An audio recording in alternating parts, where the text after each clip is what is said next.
Hello, welcome to ENCORE. Coming up, freaky fairy tales, an interview with the British actor Toby Jones, who plays a king obsessed with a flea in the weird and wonderful film Tale of Tales. And La Haine. 20 years on, we reflect on the lasting significance of the controversial 1995 drama that held up a mirror to the social ills of modern France.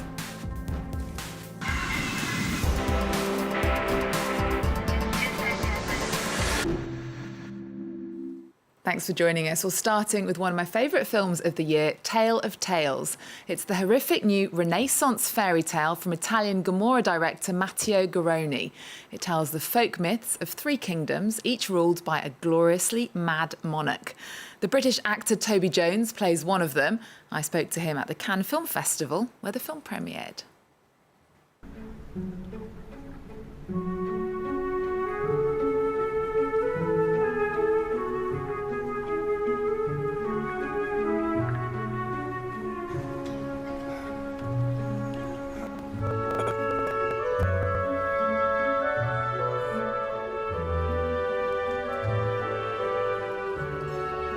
Tale of Tales is based on Giambattista Basili's fairy tales. Did you know about them before you did the film? I didn't know anything about them, and I feel bad because when I read them, it was really...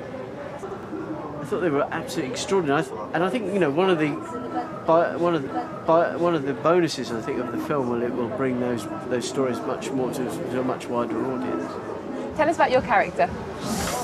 He's a king.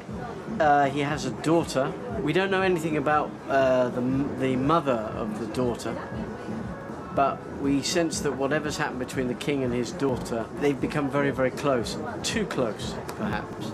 So that when she wants to leave and marry someone else, this puts him into a strange state of mind, and it results in him seeking escape, I think. Let's talk about that. I mean, throughout your career, you have played Alfred Hitchcock, Truman Capote, you've been Dobby in Harry Potter. Here, you've got a pet flea. Yes. Who you nurture until he's the size of a large he's dog. He's this big, isn't he? Yeah. Small horse? Small horse.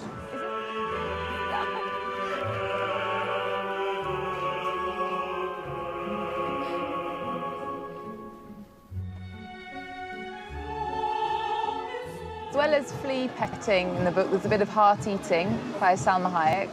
There's quite a lot of lustful activity by the king, Vincent Cassel. There are three separate stories. What do you think the moral is of yours? Well, I don't think they're fables, so I don't think that there's a very simple moral to any of them. I think that they are... they seem to be wanting to tell you something, but it's quite hard to know exactly what they're saying. But I think what they're speaking to, and it's a very contemporary theme, I think it's a timeless theme, is about human desire and humans wanting things too much and thinking they can control things, and actually life eluding them in some way. And I think that they all deal with that in different ways. That, you know, someone wants a baby so much, someone wants sex so much, someone wants to hold on to their children so much. And then they learn that there's a chaos somewhere in the universe that prevents them from that, and in some way brings perspective to their lives or not. You know, it's a very chaotic world, and that feels very contemporary. You know?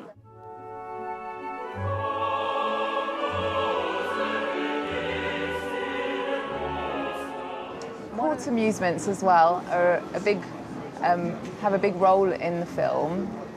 Researching you, I noticed that you have studied to be a clown in Paris. Yeah, a clown amongst other things. I studied theatre in Paris, but in Paris belongs to a very European tradition where you do a lot of commedia dell'arte, and commedia dell'arte, I suppose, was the ultimate theatrical form in that actors had to be kind of super actors, where they had to be able to do clowning, melodrama, opera, play instruments, improvise, and that tradition, I suppose, is very firmly bedded in that school, and I certainly had to do that. When you were doing that clowning, did you ever believe that it would bring you all the way to Cannes as a big star on the red carpet? I don't know about big star. I didn't think I would work in cinema. I thought I'd work in theatre my whole career. So I think that in a weird way, it's nice to work on a film like this because it feels like it has a link to that. So you've been in Harry Potter, you've been in Hunger Games, like big Hollywood productions. This is an Italian film, still a fantasy. How different was it then? Are those two worlds very different? They are really different. I think that it's a sort of independent. He's an auteur. He's not having to satisfy a studio, so that there isn't that sense of trying to make it. He wants the film to make money, of course, but I don't think there's that need to make a massively popular film. That's not the initiative. The initiative comes from a very unique director looking at material in a very unique way. And so it feels that when we were working, we were very much part of his world rather than sometimes in those bigger studio movies, you feel you are part of an entertainment industry.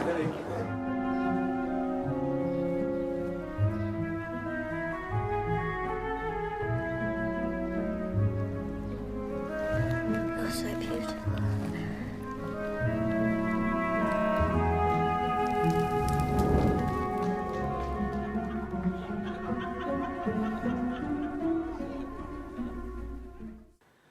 1995 was one of the darkest and strangest years in recent French history. A wave of mysterious shootings and bombings shocked the country. At the same time, there were massively disruptive strikes provoked by austerity measures. It was also the year a new film crash-landed into the French imagination. La Haine was a worldwide hit, shining a new light on the deprived Parisian suburbs. Catherine Clifford looks now at the history of the film and its relevance today. Jusqu'ici, tout va bien. Mais l'important, c'est pas la chute. C'est l'atterrissage. It propelled Paris's disadvantaged suburbs from the shadows to the limelight. La Haine got the French masses looking at the banlieue head-on. The tale of a multicultural trio of friends set over an intense 24 hours. 20 years on, one of these three stars, Saïd Taghmaoui, talks of it with pride. This happened very naturally, like a cry for help. A film for young people, made by young people. Without any marketing strategy, other than to be as respectful, honest and fair as possible. In 1993, director Mathieu Kassovitz attended a protest after the shooting of teenager Makomi Mbwali in police custody. From here, La Haine was born. The film exploded onto the French cinema scene, scooping Best Director at Cannes and 3 of France's prestigious César Film Awards. 20 years later, it has international cult status. We take the train some 40 kilometres outside of Paris to Chanteloup-les-Vignes, the small banlieue town where the film was shot. Though still recognisable in parts, we find it much changed. While poverty and crime are by no means erased, former Mayor Pierre Cardot tells us how the effects of community work and new housing have seen the town improve over the past 20 years. He agreed to host La Haine in Chanteloup when many other suburbs refused. Later, though, he'd have his regrets. In the media, La Haine became Chanteloup, and Chanteloup La Haine. It stigmatized residents, and so many would give another address when looking for work, because as soon as they said Chanteloup, doors would close. Unaware of the stigma to follow, residents were keen to get involved. Like many other locals, Alcido worked as an extra. It reflected our daily lives at the time.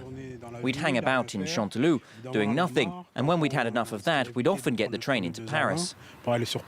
It made for a smooth integration between town and cast. The scene where I'm at the top of the building, the locals had gathered all around the square below. And when Mathieu said cut, they applauded. However, at this point, tensions with the police were running so high, even a fake police armband worn by an actor put certain residents ill at ease. They didn't talk to me. They whistled at me. I told them, I'm not a policeman. That, I can take it off. 20 years on, and tensions are again running high, with the media highlighting religious extremism as a new divisive element. Following the Charlie Hebdo attacks in January, Kassovitz said the time could now be right for a sequel. For the original film's cinematographer, a follow-up would be a somber affair. If we were to take three 20-year-olds today, life is almost certainly more difficult for them than it would have been 20 years ago. And I think the weight of religion plays much more of a role. And we can see many more divisions now. So I think the film would be almost much more black than white. While Chanteloup has seen improvements, other banlieue areas remain deprived and cut off, often only making headlines for negative reasons. A wealth of material for Kassovitz as he considers weaving together the plot of Lion 2. Catherine Clifford reporting there. Well, that's it from us. We'll leave you with Magic Mike XXL. The second film in the series continues the story of a male stripper, played by Channing Tatum, who was one in real life. Remember our website. We're also on Twitter and Facebook. There's more news coming up on France 24 after this.